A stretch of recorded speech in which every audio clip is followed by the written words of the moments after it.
आज की इस वीडियो में हम मैथ की स्ट्रैटेजी के बारे में जानेंगे, मैथ एग्जाम्स की स्ट्रैटेजी के बारे में जानेंगे क्लास 10th के लिए। तो आपका जो मैथ्स का एग्जाम है 10th बोर्ड का वो 21st ऑफ मार्च को है। आपको तो पता ही होगा और जिनको नहीं पता वो उनको पता चल गया होगा, ऐसे पता तो हो गया ही सबको। और आपका जो इससे पहले एसएसटी का एग्जाम था, सोशल साइंस का एग्जाम था, वो आपका था 17th ऑफ मार्च को, सॉरी 15th ऑफ मार्च को। और इन बीच में आपका अभी हिंदी का एग्जाम गया होगा।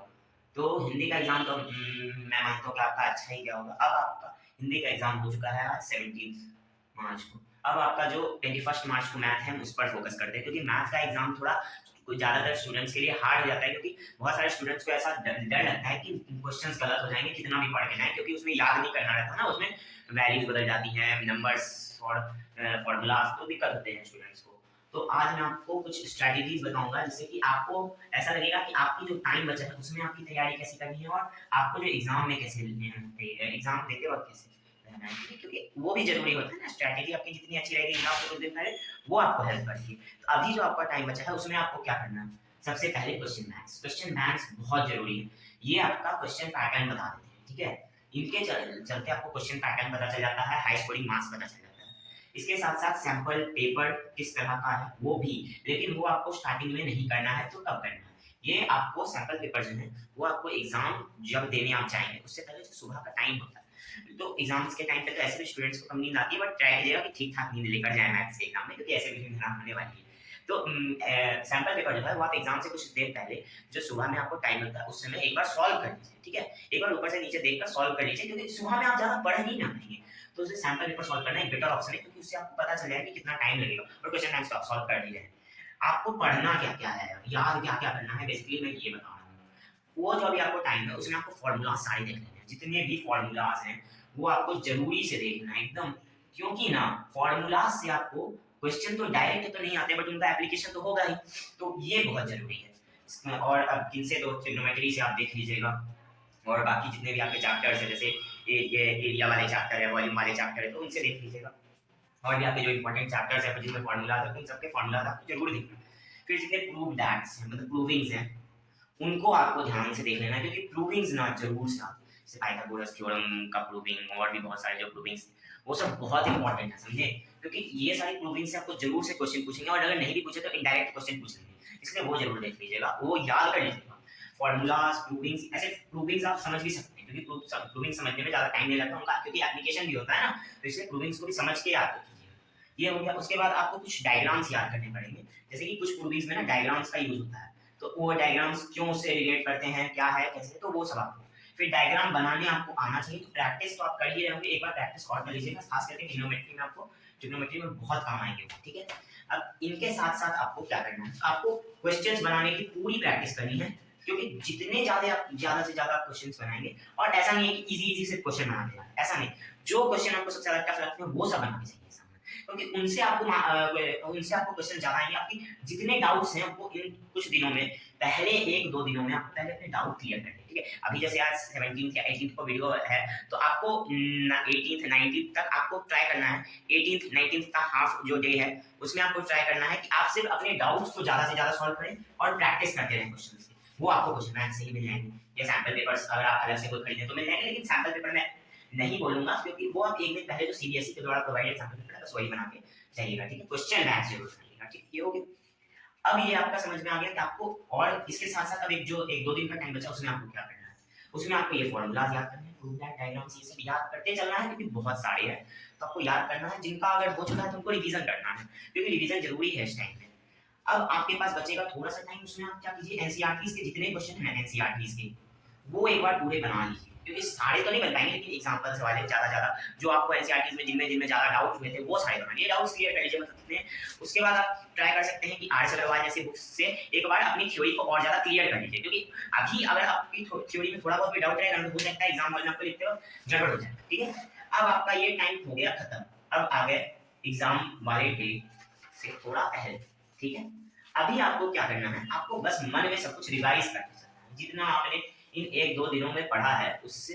एग्जाम से आपका जैसे मॉर्निंग वाला डे है उसमें, मतलब एग्जाम वाले डे में मॉर्निंग में आपको क्या क्या करना है, तो आपको रिवाइज करना है सब। कैसे रिवाइज करना है, तो क्या आप बुक लेकर पूरी उतनी मोटी बुक पढ़ते बैठेंगे, इतना पेजेस होता है नहीं, आपको क्या करना है, आपको बस इंपॉर्टेंट चीजें जो आपने पढ़ी थी उतने दिनों में उनको रिवाइज कर लेना है, या जो आपको लगता है कि थोड़ा बहुत आपको उनको उनके बारे में पता है बट पूरा से अच्छे से नहीं पता, तो एक बार उनको एक नजर देख लीजिएगा, ठीक है, क्योंकि अभी उतना तो टाइम है नहीं। अब आपको बहुत ज्यादा इस दिन प्रेशर नहीं डालना, क्योंकि ऐसे भी बहुत प्रेशर रहता है, तो थोड़ा सा कम ही प्रेशर लीजिएगा, ठीक है। एग्जाम से थोड़ा पहले हो सके तो सुबह में थोड़ा टहल लीजिए और उसके बाद सैम्पल पेपर सॉल्व करने बैठिए, क्योंकि आप एग्जाम हॉल तक जब तक जाएंगे तो कुछ टाइम वेस्ट होगा ही, और उस वक्त भी आप पढ़ते रहेंगे तो उससे क्या होगा, आपको जो याद होगा वो भी भूल जाएंगे आप, ठीक है, तो ज्यादा उसमें दिमाग मत लगाइएगा।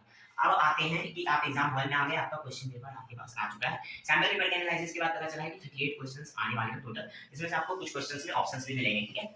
अब ये जो आपको 38 क्वेश्चंस आएंगे उनमें से आपको 20 क्वेश्चन जो है एमसीक्यू के मिलेंगे। हर बार हम आपको बोलते हैं कि एमसीक्यू पे ज्यादा ध्यान दीजिए, इस बार एमसीक्यू 20 मार्क्स के हैं, और आपको जो है 20 मार्क्स के 5 क्वेश्चंस मिल रहे हैं, जो कि हैं मतलब इसी से लॉन्ग क्वेश्चंस हैं, मतलब जिनको सॉल्व करने में हो सकता है आपको टाइम लग जाए, 4 क्वेश्चंस है सॉरी, तो 4 जो क्वेश्चंस हैं आपके ये, अब आप क्या एमसीक्यू के पास जाइएगा या पहले लॉन्ग, मतलब वो जो जिनमें ज्यादा सॉल्व करने में टाइम लगेगा, कुछ बोलेंगे कि एमसीक्यू, कुछ बोलेंगे ये, लेकिन मेरे हिसाब से तो आपको लॉन्ग के पास जाना चाहिए, क्योंकि 4 ही क्वेश्चंस आपको समझने में कम टाइम लगेगा और जल्दी बन भी जाएंगे। उसके बाद आपके 6 क्वेश्चंस हैं 3 मार्क्स के, और ये आपके थोड़े शॉर्ट टाइप्स, जैसे आपके शॉर्ट टाइप्स होते हैं ना उसी तरह से मैथ में भी आपके वैसे क्वेश्चंस हैं, तो इनमें आपको क्या करना है, ये जो 6 क्वेश्चंस हैं 3 मार्क्स के, इनको आपको या तो टाइम दीजिए या तो एमसीक्यू को उसके बाद टाइम दीजिए, क्योंकि देखिए इनमें भी आपको 20 मार्क्स मिलने वाले हैं, इनमें भी आपको 20 मार्क्स मिलने वाले हैं, इनमें आपको 18 मार्क्स मिलने वाले हैं, इनमें आपको 20 मार्क्स मिलने वाले हैं, सॉरी, इनमें जो 20 मार्क्स हैं उनमें आपको टाइम लगेगा, क्योंकि देखिए आपके पास ऑप्शंस हैं वहां पे भले ही, लेकिन आपको प्रूव करना पड़ेगा। हाँ, लेकिन अगर आपको गेसिंग सही है, आप ऑप्शंस का यूज सही से करने जानते हैं, तो आपको ये पहले ना बनाकर पहले ये बनाना चाहिए।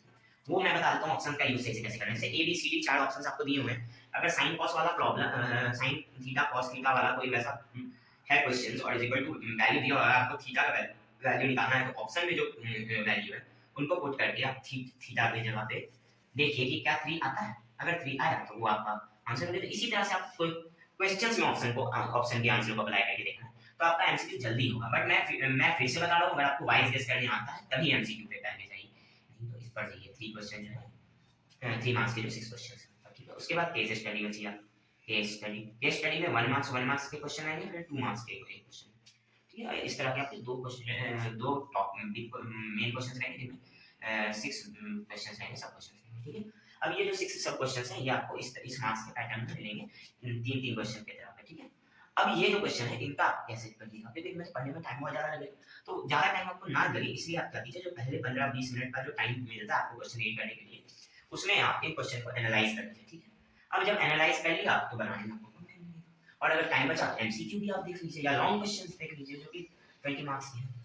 ये सब हो गया। अब इसके बाद आपको लिखना कैसे है वो मैं, और 2 मार्क्स के भी कुछ क्वेश्चंस आ रहे हैं, जो बाकी बचे क्वेश्चंस हैं 2 मार्क्स के आ रहे हैं, तो उनको मैं कहूंगा कि आप अटेम्प्ट करिए, बट उनको आप लास्ट प्रायोरिटी दीजिए, क्योंकि उनमें आपको मार्क्स भले मिल जाए ठीक ठाक, लेकिन मैं ये कहता हूँ, मेरा ये कहना है जैसे कि आपके जैसे ये 20 क्वेश्चंस 30 क्वेश्चंस 8 क्वेश्चन जो रहेंगे आपके 2 मार्क्स के रहेंगे, ठीक है, यानी कि 16 मार्क्स के रहेंगे क्वेश्चन, 16 मार्क्स आपको लीस्ट प्रायोरिटी लग रहा है, तो लीस्ट प्रायोरिटी इसी को आपको देना है, ठीक है। अब जिनको लग रहा है कि उसका ज्यादा क्वेश्चन इसमें से आता है, तो जरूर वो पहले इसी को सॉल्व कीजिए, क्योंकि आपको पता है ना कि इसमें आपको ज्यादा नहीं आता तो इसको बाद में ही सॉल्व करेंगे। अब एक चीज और, ऐसा नहीं है कि आपको इसको पूरा छोड़ देना अगर आपको नहीं आता है, थोड़ा बहुत स्टेप्स लिख दीजिएगा जरूर, क्योंकि स्टेप्स के आपके मार्किंग मिलती है, ठीक है। प्रूविंग है तो प्रूविंग में भी आपको छोड़ना नहीं है, अगर नहीं आता है तो, ठीक है, अगर नहीं आ रहा है तो छोड़ना नहीं है, कुछ स्टेप्स लिख देने हैं, ठीक है, क्योंकि आपको इससे क्या होगा, कुछ मार्क्स मिल जाएंगे, कुछ मार्क्स आप सेव कर पाओगे, ठीक है। ये हो गया। अब अगर मान लीजिए कि आप कोई ऐसा क्वेश्चन बना रहे हैं जिसमें आपका फॉर्मूलाज का यूज बहुत ज्यादा है, तो आप क्या कीजिए, फॉर्मूलाज यहाँ पर जैसे आप लिखे लेंथ, जैसे आप ट्रिग्नोमेट्री का कोई फार्मूला अप्लाई कर रहे हैं या फिर प्रूविंग का कुछ अप्लाई कर रहे हैं, तो यहाँ पे ब्रैकेट बनाकर जरूर लिख दीजिए कि क्या है। नहीं तो उससे क्या होता है कि स्टूडेंट्स को लगता है कि टीचर को तो पता ही होगा, बट पता तो है, बट आपने किस माइंडसेट से यूज किया आप, तो वो थोड़ा सा जानने के लिए एक इंप्रेशन पड़ता है, कहीं कहीं पर हो सकता है इसके चलते आपको ज्यादा मार्क्स मिल जाए, क्योंकि उनको लगे कि ये बताने के चलते इसका मार्क्स छूटा है, तो मे बी वो आपको 1 आध 2 नंबर यहाँ पर दे दे अगर आपका कट रहा है, ठीक है। ये हो गया। अब आपका है कि जैसे आपका आंसर किसी का आया, जैसे 20 ए का 20 आया जैसे मान लीजिए, तो आपको अगर वो एमसीक्यू नहीं है तो उसको आप जब सॉल्व कर दिए इतना लाइन में, उसके बाद भी नीचे आप कुछ लिखे हैं, तो यहाँ पर अपने मेन आंसर को इस तरह से बॉक्स बनाकर हाईलाइट कर दिए, ताकि आंसर से चेक करने वाले को ये पता रहे कि आपका आंसर ये, ठीक है। अगर आपको ये बड़ा लग रहा है तो आप ऐसे भी कर सकते हैं, ऐसे भी कर सकते हैं, इससे पता चल जाएगा कि हाँ चलो यहाँ पर आंसर सॉल्व हो गया। ठीक है, प्रूविंग में जो है गिवन, टू प्रूव, ये सब जरूरी है। जैसे गिवन लिखिए, उसमें क्या है, टू प्रूव में क्या है, उसके बाद प्रूफ में क्या है, इस तरह से लिख के देना है। ठीक है, एक मैनेजर में उसके बाद लास्ट में हैज प्रूव्ड कहाँ पे हुआ है वो जरूर कर दीजिएगा, क्योंकि वो समझ तो जाएंगे बट फिर भी अगर एक आप सहजता से लिखते हैं तो आपको उसके मार्क्स मिलते हैं, इंप्रेशन बनता है। ठीक है, इसी के साथ आपको ये समझ में आ गया होगा क्या क्या करना है। अब क्या क्या नहीं करना है तो वो आपको मैं ये बताता हूँ। जैसे देखिए, आपको ज्यादा टाइम किसी भी क्वेश्चन पे नहीं देना। ठीक है, जैसे कोई भी क्वेश्चन आपको लग रहा है कि नहीं बन रहा है मुझसे, ये क्वेश्चन छूट सकता है और वो कम मार्क्स का है, तो आप उस पर कम टाइम दीजिए। ठीक है, फिर आपको लग रहा है कि अगर कोई क्वेश्चन ज्यादा मार्क्स का है और सिर्फ वही एक क्वेश्चन आपको नहीं आ रहा, उस पर भी ज्यादा टाइम दीजिए। ईगो पे मत लीजिए, ईगो का गेम यहाँ पे है ही नहीं, वो जान के आपको ईगो पे चढ़ाना चाहिए। एक आध क्वेश्चन हो सकता है कि आपको ना आए, भले आप टॉपर हो, अगर वो नहीं आ रहा है तो आप उसको छोड़ दीजिए, क्योंकि ये जरूरी है। क्योंकि अगर आप उसको नहीं छोड़िएगा, आप उसके पीछे पड़े रहिए, तो हो सकता है उसके चलते आपका बहुत सारा आंसर छूट जाए।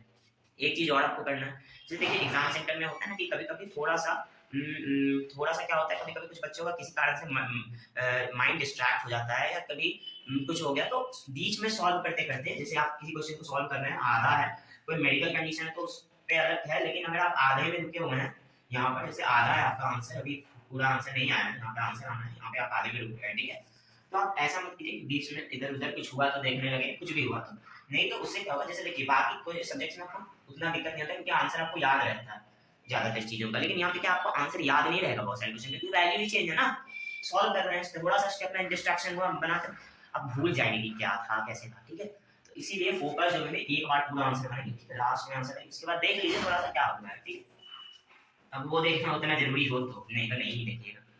तो इसी के साथ ये स्ट्रैटेजी वीडियो आपको समझ में आ ही गई होगी कि इसमें क्या है, आपको अब समझ में आ गया होगा क्या करना है क्या नहीं करना।